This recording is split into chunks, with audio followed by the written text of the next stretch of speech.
It's time for the Skyhawks Coaches Corner, recorded live at the Durango and Silverton Narrow Gauge Railroad Museum.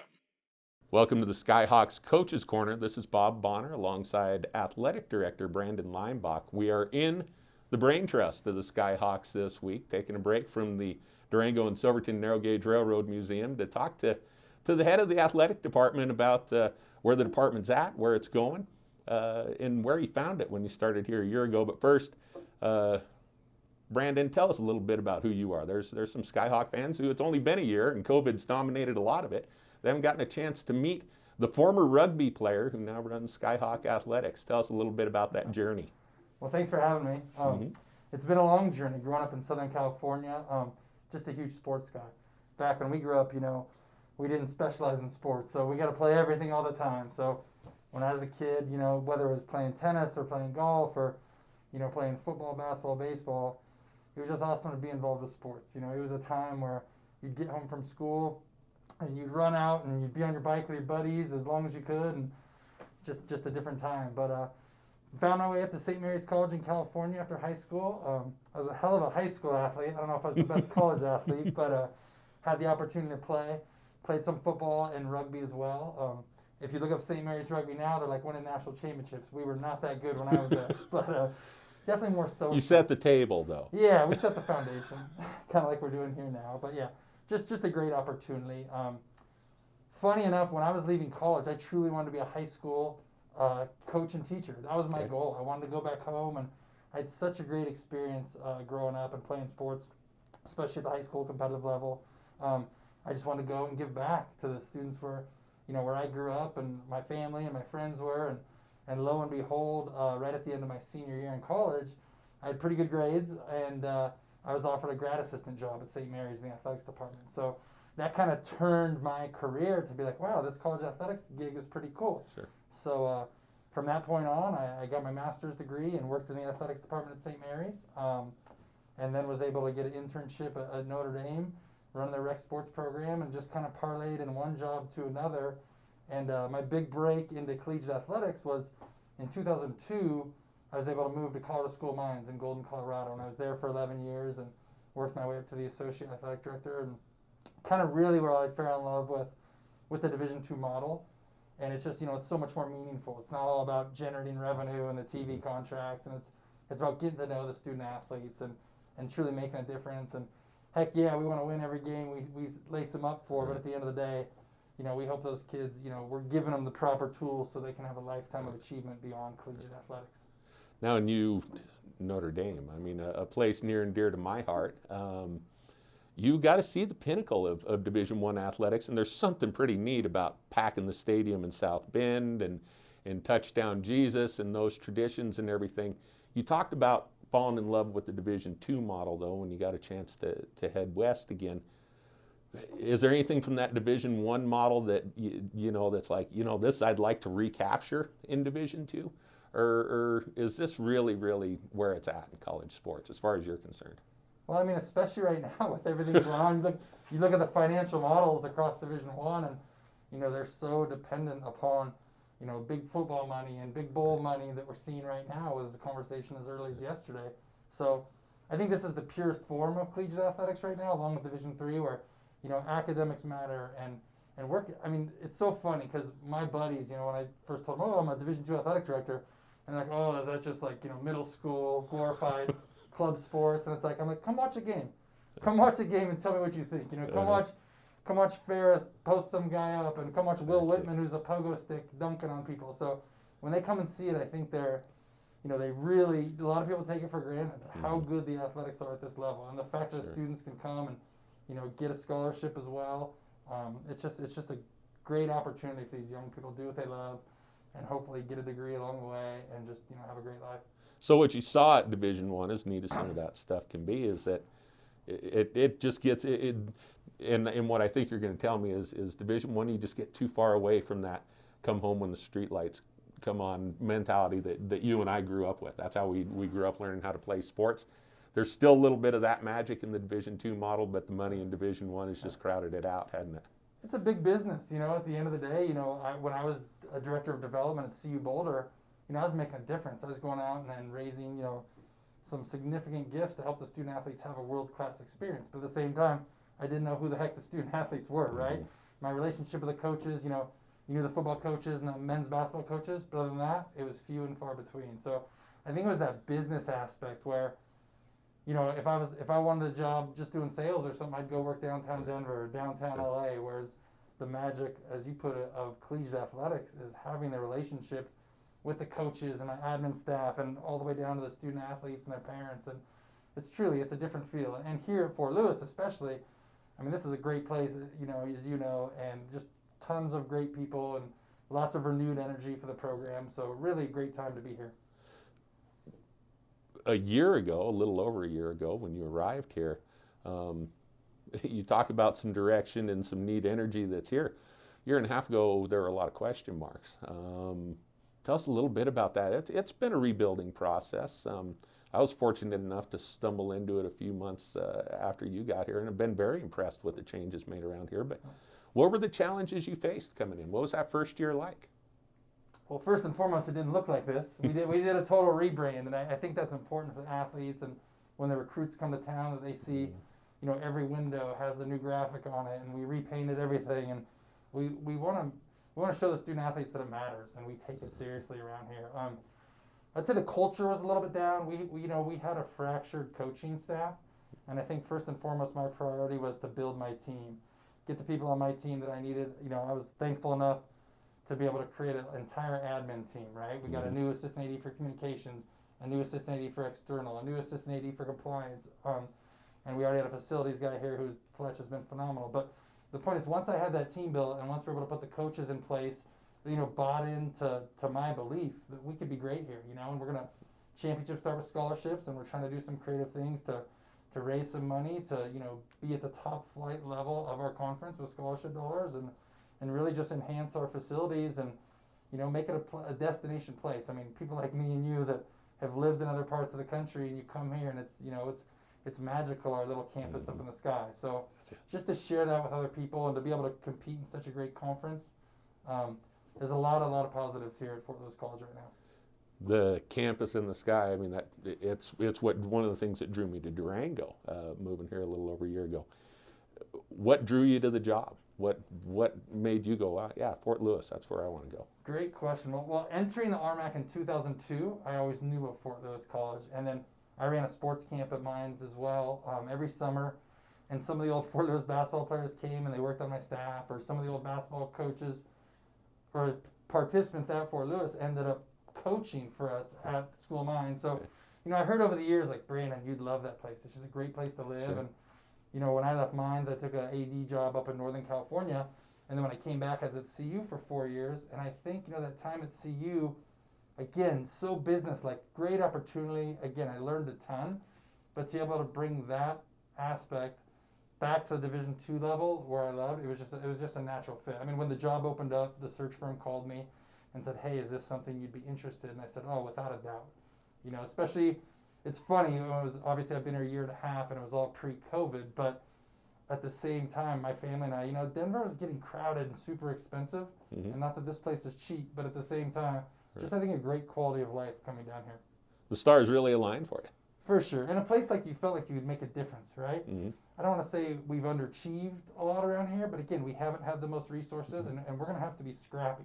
And everything we do, we're not going to be the big kid on the block. So we're going to have to fight and claw, but I think the people we have in place know that, and they embrace that, and it's kind of part of who we are. So I enjoy that challenge. Good. Challenges and opportunities come together. We are going to go ahead and take a quick break here, and when we come back, we'll talk about the challenge none of us saw coming last January when we thought we were riding high and things. Here we go. A couple months later, we got knocked off track by a little thing called COVID. We'll go ahead and take a break, and when we come back, we'll talk to Brandon Leimbach about what it's been like to navigate the coronavirus as the athletic director at Fort Lewis College, right after these.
Welcome back to the Skyhawks Coaches Corner. This is Bob Bonner with Fort Lewis College Athletic Director Brandon Leimbach. And we've talked a little bit about what brought you here at Fort College a year and a half ago, and some of the things that you had to do and the challenges you faced in that first year and a half. The elephant in the room for everybody right now we haven't talked about, and that was the challenge of coronavirus. As a quasi-outsider looking in, it's hard for me not to be impressed with not just the athletic department's response to the coronavirus, but the whole college's response. Is it a chicken and the egg thing? Is the athletic department, have we just benefited and navigated these seas a little better than some because of leadership from the college, or is there a little twist from the athletic department we put on it as well? No, great question. I mean to start, we're so thankful with the leadership of the university, right? Mm-hmm. Because we're a place where, when a lot of people are online, we said, hey, we're going to be on campus in person, and Right. I think student athletes wanted to come and be a part of that. But with that said, it's been an emotional roller coaster, right? These student athletes, they've been so resilient and so disciplined and trying to do everything correctly. And there has to be a lot of trust factor in holding their teammates accountable. And I think we've seen a lot of that the last 9 months. But most definitely the testing we had and the procedures we had, a lot of schools didn't have the testing acumen that we did. But the fact that we were able to pull off what we did this fall with, again, we might not have played a lot of varsity games, Right. but the fact we were working out and practicing on a consistent basis, hats goes off. This is, you never really plan for this, right? Our president's continually saying, you don't go to school and learn how to program things during a pandemic. But Right. I think we've been able to be nimble and flexible and pivot as needed and really provide opportunities for our student athletes that I think a lot of other schools didn't have during this challenging time. And you talk about student athletes. We talked in the first segment about some of the differences in the different levels of college and what that experience means for the student athletes. There's part of me thinking of the kids who are playing sports right now through this, at this level where they have responded well. You think about being on their team, and this is what they're ultimately supposed to be getting out of this experience. You think about being on their team, not their sports team, but their team in whatever company they go to work for or found themselves or whatever government office they end up working in. They've learned some stuff through this experience. As student athlete, it's been another one of those opportunities to help kids become better people, hasn't it? Without a doubt. I mean, we're hopefully creating problem solvers when they enter the world, and I think we've done a fantastic job of that. But with that said, you see all these gray hairs, right? So it's been quite stressful. And first and foremost, every decision we made, again, at this level, it wasn't with the financial implications in mind. It was Right. with the health and safety of our student athletes, our staff, and our greater campus community. So I think we did a really good job of navigating these times with health and safety being at the forefront of everything we're doing. So, and then, you mentioned the student athletes, and we were still able to compete, obviously, with the transmission levels being what they were for outdoor opportunities, and to have our golfers be able to compete, both the men and the women, and men's and women's cross country, and our men's cross country team even made a little dip into the national tournament at the end there, and we had a female athlete as well, Micaiah. So I mean, again, great opportunities that didn't go unnoticed. So Right. the fact that we were able to, whatever made sense from a safety standpoint, the fact that we were able to continue to do that, and our conference did a good job guiding us through this as well. So a lot of positives at the end of the day during a hard time. As a marketing guy, one of the things that I appreciated being around here was how simple it was made. The phrase that I heard over and over in the department for the last few months, abundance of caution. Yeah. Abundance of caution, abundance of caution. It really did make it kind of easy to remember where the focus was and where the focus of the team was. That's the other thing that's a little bit easier when you're running around with these things on is Sure. if everybody else is wearing them, it's Sure. a little easier, isn't it? Yeah, and that came from the top down, but I think our team really embraced that. Besides abundance of caution, everything was subject to change, and again, just did a fantastic job navigating these difficult times. Gray hairs aside, now there's got to be a payback for that, right? And it should be that over the course of the next couple of years, you had a few less than you would have otherwise, because challenges are opportunities in disguise. And the other thing I've always heard, the other great sports saying is adversity doesn't build character, it reveals it. You talked about bringing new people in on your team. New coaches have come in, and all of a sudden new challenges for everybody on a team that you just put together. It's it's been a nice way for you to evaluate leaders and to help guide your team. I mean, the pressure of this has got to make you feel like going forward the next couple of years, boy, you guys have really learned about each other and can probably count on each other. Agreed. I think that's one of the things when I built the team, we try to do a lot of team building and leadership opportunities. And I think this year has been so difficult under so many different circumstances that as we move forward, the little things aren't going to be challenges anymore. I mean, I think we're going to be stronger as a group. And I think a lot of our leaders, when they're leading the young people, there's so much more maturity, and I just really feel like we're on a great trajectory, right? So this has made us all a little bit tougher, a little bit smarter, a little more, wise, and hopefully we're going to come out on the other side looking pretty good. Kind of like warming up with a bat and donut. There you Something go. Wills would relate to. You knock that donut off and you're really free swinging. So let's talk about, okay, we're going to put this behind us. COVID is, there's a finish line in sight. Vaccines are coming out. In a few months, we're going to be able to have conversations without talking about coronavirus. So what sort of conversations? I'm sure you're making those plans. You were making those plans before coronavirus came. What sort of things are happening around the campus that we're excited to get back to? Sure. Well, I think the most exciting thing is we're about to put a shovel in the ground for our new Health Sciences Center, which, it's a $33 million project. So a lot of the money came from the state, but again, a lot of also really generous philanthropic support, which is going to allow us to have a new auxiliary gym for basketball and our indoor sports, as well as all new women's locker rooms, new officials locker rooms. So again, hopefully we'll get to redo the lobby over there with the new Hall of Fame section, and a new Skyhawk Walk, which, I remember when I first came into my interview and, there was no sense of branding or belonging or athletics. It was just, everything was old and dilapidated.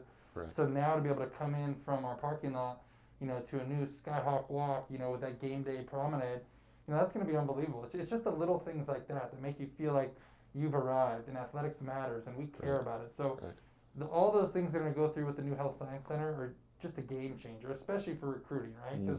And then once that's complete, we're also in the middle of a capital campaign for our new strength and conditioning facility, which we're going to turn the natatorium into a weight room essentially, and that's going to be an 11,000 square foot facility, which I'm hoping to be one of the nicest 11,000 square feet weight room in America for our Division II athletes. So all of a sudden you get a couple of these facilities popping up, and again, the school's making a commitment to fund athletics, and we're a great tool not just for admissions but for visibility for the campus, right? I mean, we bring a lot of positive visibility to the college, so that's really our role. So those projects are top of mind in terms of how we're trying to turn the corner with our facilities.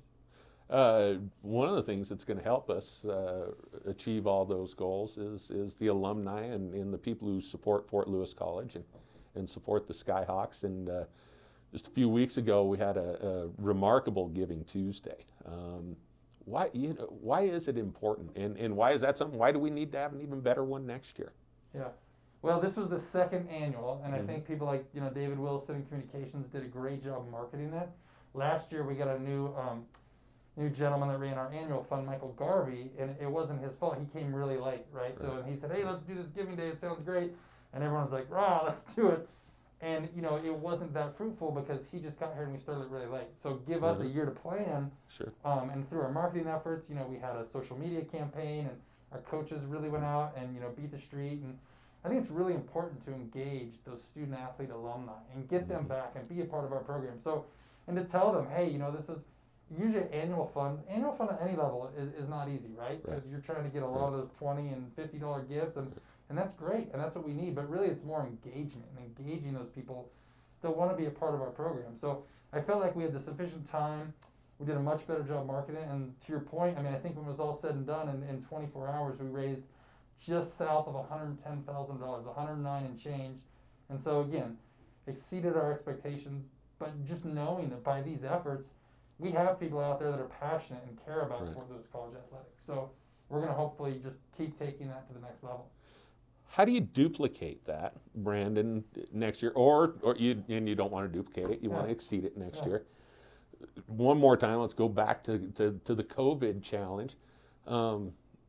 Keeping that kind of support through what's gone on with COVID has been tough, but how do you get those people back again next year when we haven't been able to have spectators? Sure. I mean, there's more challenge to that. So is that going to fall on David Wilson and the rest of your staff to keep that engagement with the community and with alumni elsewhere? Is that just you trust your people to hold tight to those relationships? No, I mean, well, we need to thank those people and steward the gifts appropriately, right? Thank them and thank them again and be over the top.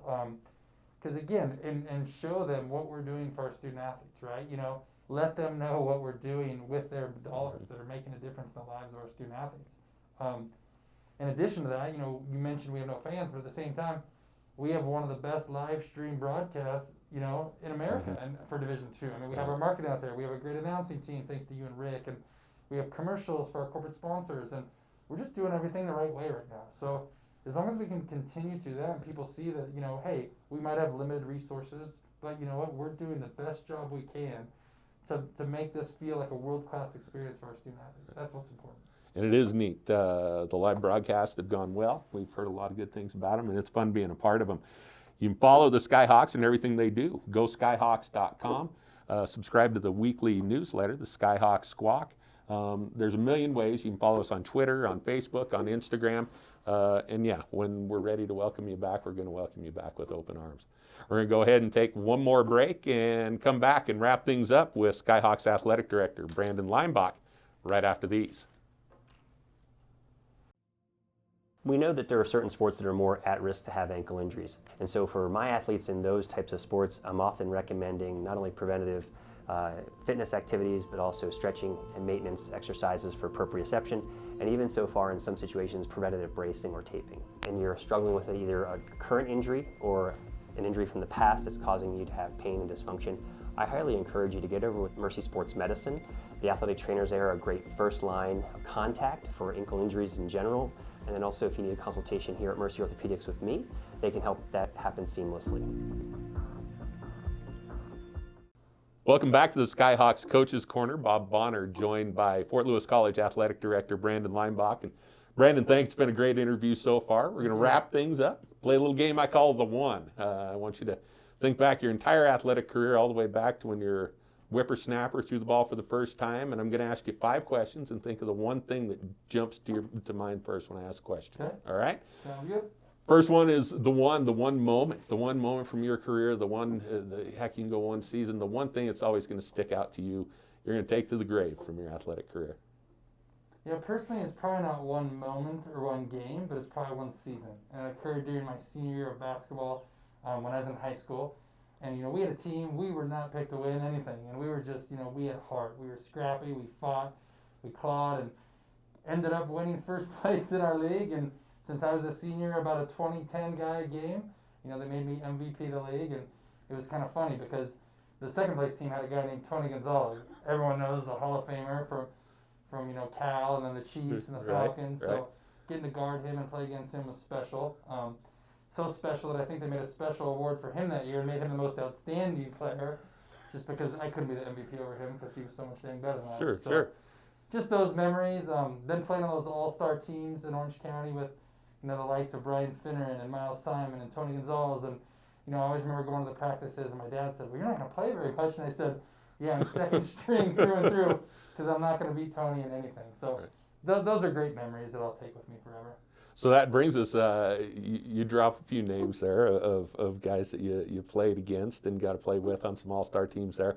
With Gonzalez, Miles Simon, national championship at the University of Arizona, one of my favorite college basketball players of all time. You should have seen him go right around. I was like a 6'4" banger in high school, and then the all-star game, they wanted to make me a guard. Yeah, I was not well equipped to guard the modern-day superstar.